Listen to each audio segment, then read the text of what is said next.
Malaysia, kita nak teruskan perbincangan pada hari ini dengan berkongsi kepada anda mengenai Hari Stroke Sedunia yang akan disambut pada 29 Oktober ini. Penting sebenarnya untuk kita berkongsi kepada anda mengenai penyakit ini kerana ia merupakan salah satu daripada 3 penyebab utama kematian di Malaysia. Ya, betul. Jadi kita ingin berkongsi lebih lanjut lagi untuk cegah stroke sebelum terlambat bersama tetamu-tetamu kita pada waktu ini. Kita bawakan itu Cik Tracy Chan Yan Peng, Ketua Rehab Persatuan Stroke Kebangsaan Malaysia atau singkatannya NASAM.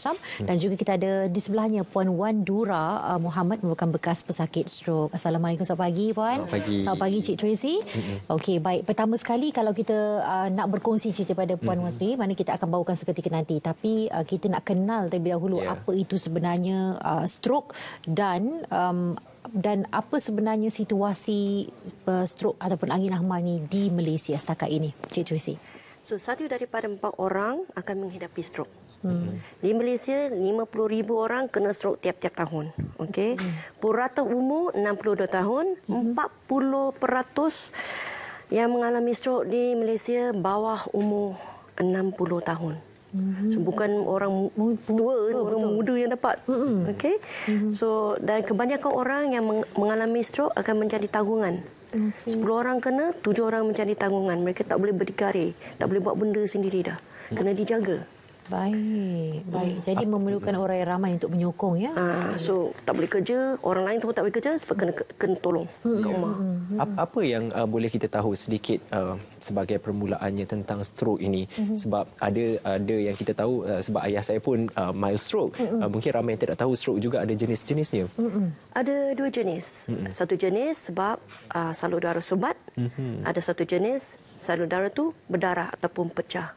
Sebab tu udara pergi ke otak tak sampai dengan bagus, tempat-tempat dan dalam otak tak berfungsi, mengibatkan kecacatan. Okey, baik. Jadi itu dia jenis-jenis stroke yang ada. Tetapi satu benda yang kita takuti adalah bila kita diserang stroke yang tak tahu bila sebenarnya, dan macam mana kita nak mengelak daripada kita terkena stroke atau mencegahnya. Okey, kalau kita nak mencegah stroke, kita mesti tahu apa ada risiko dia. Kita kena faham dan kita kena mengawal faktor risiko stroke. Faktor terbesar, tertinggi di Malaysia, hipertensi. Yang kedua is kolesterol. Then you have diabetes, merokok. Dan ini disebabkan kita punya lifestyle. Gaya hidup kita Gaya hidup kita tak baik. So, kalau kita nak kawal, kita boleh kawal ini punya hal, kita boleh kawal risiko stroke. Okey. Dan kita boleh mencegah dan mengurangkan risiko mendapat stroke. Okey, pendek ceritanya kita kena jaga kesihatan kita, kena pastikan paras kolesterol, hipertensi kita dalam keadaan yang baik, jangan sampai tahap yang serius lah. Jadi itu akhirnya kita jaga, makanya kita boleh mencegah daripada kita terkena serangan stroke. Okey, baik. Untuk Puan Dura sendiri, mungkin boleh kongsikan bila dan macam mana boleh kena saya stroke? kena bulan 2 tahun ni. Dah hampir 9 bulan. Okey, saya memang ada diabetes. Kencing manis kan. Jadi saya rasa dalam hal ini semua orang mesti ada ilmu tentang stroke. Kena ambil tahu.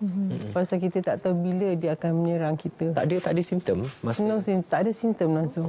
Jadi dia tiba-tiba datang pada saya. Bila kena itu saya just rebah aja. Jatuh lepas itu terus? Dalam kereta saya rebah aja. Okey, baik. Dan boleh kita tahu tak umur Puan? Saya dah nak masuk 62 dah. Nak masuk 62. Bermakna kalau kita cakap tadi dari segi faktor risikonya, usia yang bawah 60 tahun lebih tinggi jumlahnya. Macam Puan Sri dah lebih daripada 60 tahun, 62. Jadi bagaimana dari segi gaya hidup Puan sebelum ini yang mungkin menjadi faktor juga? Kita ingin belajar daripada apa yang Puan lalui. Mungkin saya dulu seorang yang aktif. Sangat aktif. Saya banyak berbuat social working semua kan. Jadi lebih orang kata lebih bekerja daripada menjaga diri. So penting menjaga diri.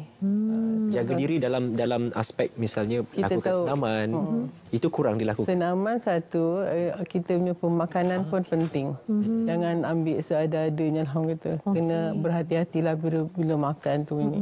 Pasal kita tak tahu apa sebabnya. Dan saya rasa elok kita mengambil cek dengan doktor tiap 6 bulan tengok tahap kesihatan kita itu penting. So itu kena ambil tahu juga. Baik, ini menimbulkan kerisauan sebab daripada pengalaman daripada puan-puan sendiri, maknanya tidak ada simptom, tiba-tiba saja rebah. Cik Tracy, ini sangat membimbangkan. Betul. Dan adakah apa sebenarnya yang perlu kita tahu ya berkaitan dengan walaupun mungkinlah dalam keluarga kita tidak ada lagi pengalaman seperti itu, yang dalam keluarga ada diserang stroke dan juga angin ahmar ini, kenapa perlu pentingnya untuk kita ada ilmu berkaitan dengan stroke ini? Sebab bila kita ada stroke, orang yang diserangi stroke, kalau kat rumah, di mana-mana pun, itu adalah kecemasan. Tak boleh tunggu pergi doktor. Itu kena pergi terus ke hospital. So kita akan cuba kata, kalau kawan kena stroke sendiri ataupun kena stroke, panggil ambulans. Cuba pergi ke hospital stroke yang tahu menjaga stroke. Kalau guna macam My Hospital locator, kita boleh dapatkan lokasi stroke hospital. Tapi macam mana kita boleh recognize, kenal apa gejala stroke itu, kita kena tengoklah. Orang bahasa Inggeris kita kata FAST, face, arm, speech, time. Bahasa Melayu kita cakap mata, tengok muka, satu belah tu jatuh ke, muka tu sengit ke. Aku mata, arm, tangan. You angkat tangan. Satu jatuh, tak boleh angkat. Satu tu tengok pertuturan. Cakap dia boleh faham tak? Jelas tak? Dia cakap betul tak? Kadang-kadang tanya dia soalan, dia tak cakap tak betul ataupun tak faham. Lepas tu angkat telefon. Telefon terus kepada ambulans. Tolong bawa mereka kepada hospital stroke. Boleh guna My Stroke Locator Hospital untuk cari hospital stroke yang berdekatan. Jangan tunggu, sebab lebih lama kita tunggu, lebih banyak kita punya sel di otak mati, kecacatan tu akan naik tinggi. Lebih tinggi. Ada kes-kes dia dapat stroke banyak cepat, terus pergi hospital, sambung balik perubatan, boleh jalan balik rumah. Ada orang dia tak cukup cepat, terus tunggu kat rumah ataupun bangun terlambat, kecacatan tu berlebih. Baik, maknanya kena segera bertindak. Segera bertindak. Tak boleh tunggu lama-lama. Jangan tunggu. Semakin lama semakin tinggi risiko kecacatan itu akan berlaku.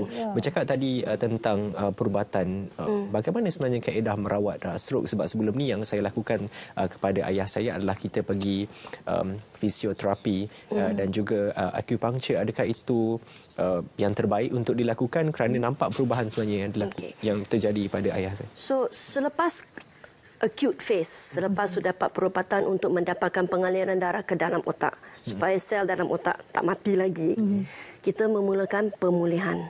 So di NASAM dan di kebanyakan tempat kita punya pusat, kita menjalankan pemulihan fisioterapi. Kita kena belajar balik macam mana nak bergerak. Itu paling mustahak. Kita mesti bagi opportunity to try, dapat balik itu pergerakan. Di Malaysia kita ada banyak modality. Ada yang guna acupuncture, ada yang guna exercise.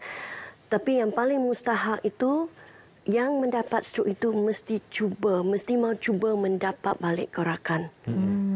Kalau mereka tak nak cuba, itu paling susah. Apa jadi Puan Tracy kalau sebab kita beri penekanan bahawa perlu bergerak, perlu menggerakkan anggota badan physically.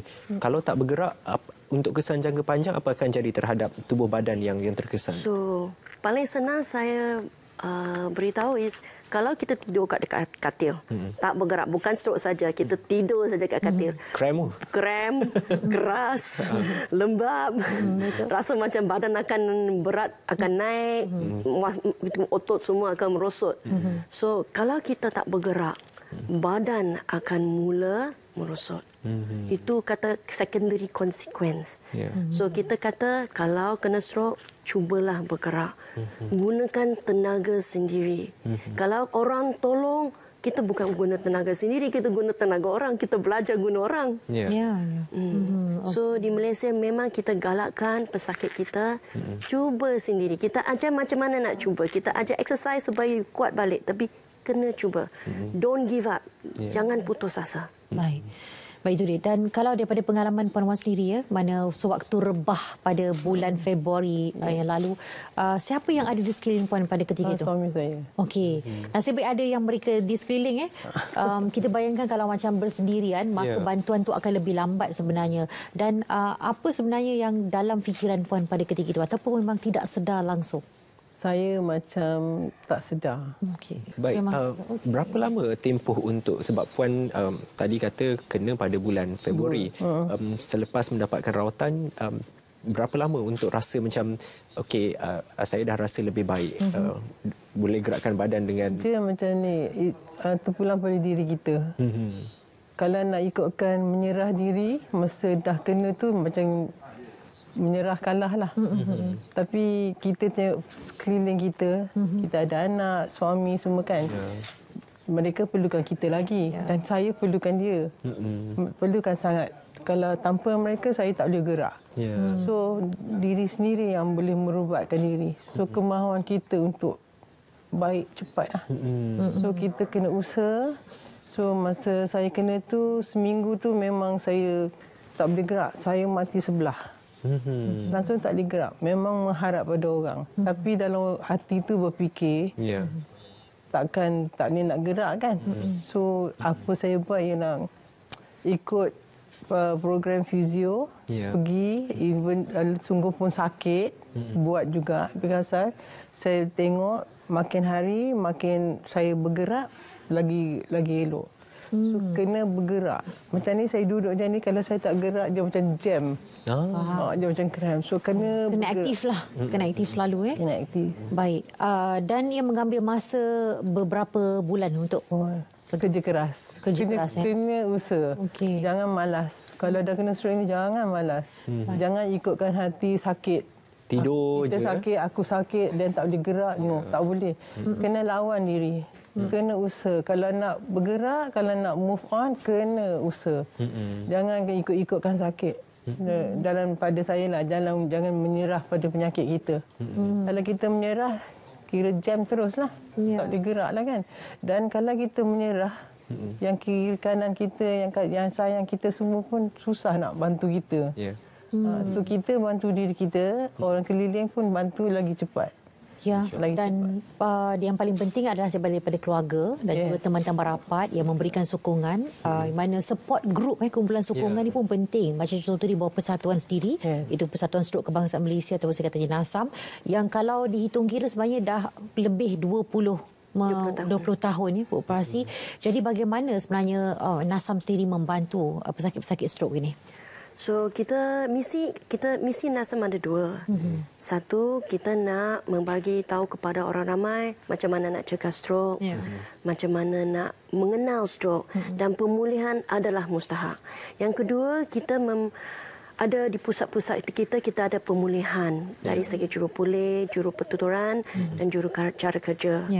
Kita kata jom kita dapatkan nyawa balik. Jom kita dapatkan normalsi balik. Jom kita tolong kawan kita baik supaya mereka boleh give back to bagi kepada masyarakat.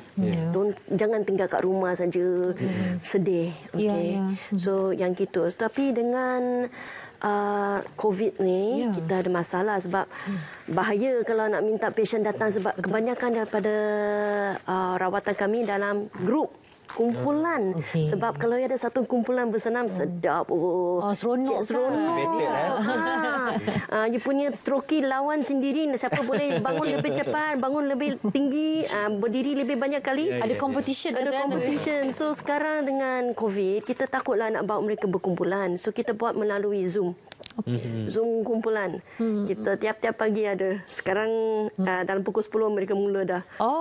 Mereka mula bersenam dah dengan Zoom. Dalam kalangan ahli persatuan Wow, okey. So kita ada Zoom, kita juga ada telehealth satu-satu. Kita panggil WhatsApp ataupun Zoom. Mereka ada orang tolong kat rumah, kita tunjuk exercise mereka boleh buat kat rumah juga. Kita juga ada hantaran WhatsApp.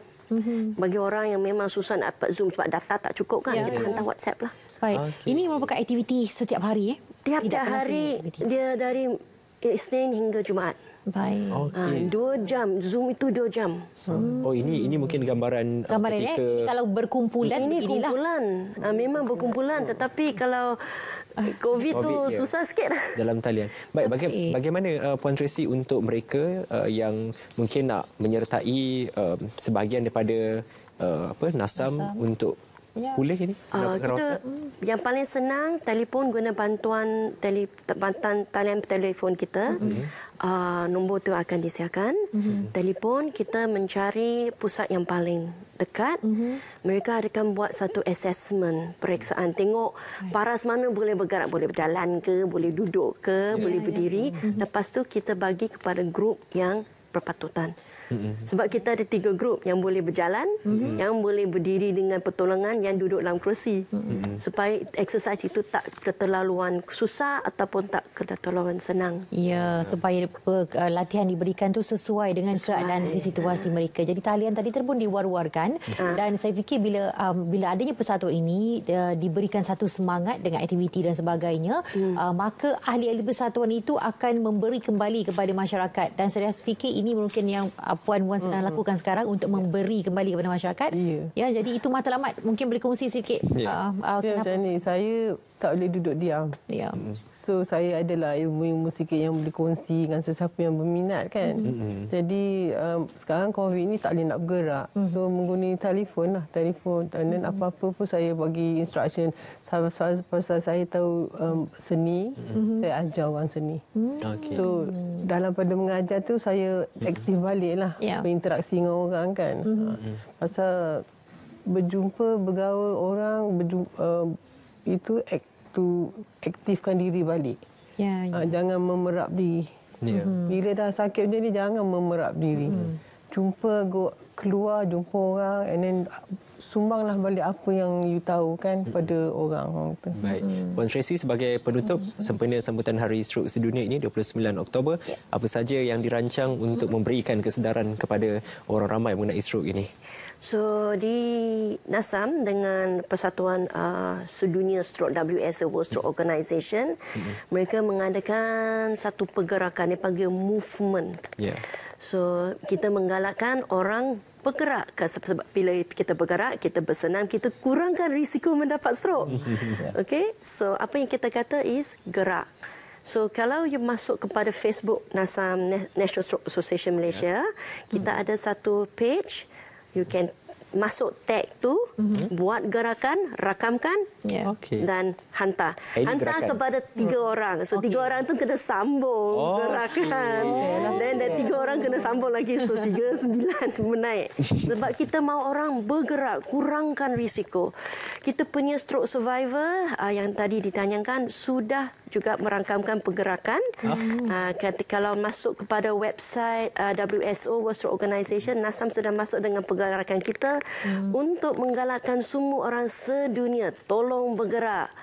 Filem, tag 3 orang, buat mereka sambungkan ke bawah. Baik. Jadi itu cara untuk sambutan bagi 29 April nanti ya. Sebab kita tak boleh nak berjumpa, tak boleh buat ada acara yang besar. Jadi ini caranya untuk memeriahkan lagi sambutannya. Jadi kita ucapkan selamat Hari Stroke Sedunia yang akan disambut pada 29 hari Oktober nanti. Okey, jadi ini dia Facebook yang anda boleh layari untuk mendapatkan info lanjut dan mendekati Nasam. Yes. Okey. Baik. Terima kasih banyak-banyak. Saya sebenarnya bercakap tentang hashtag movement ni sebenarnya terfikir satu gerakan Hani. Mungkin kita boleh buat juga. Hani buat macam ni. 1, 2, 3. Okey. Selamat Hari Stroke Sedunia. Okey, ini paling ringkas lah sebenarnya untuk menyokong kempen movement sempena Hari Stroke Sedunia ini, insya-Allah. Okey. Cute tak? Cute sangat.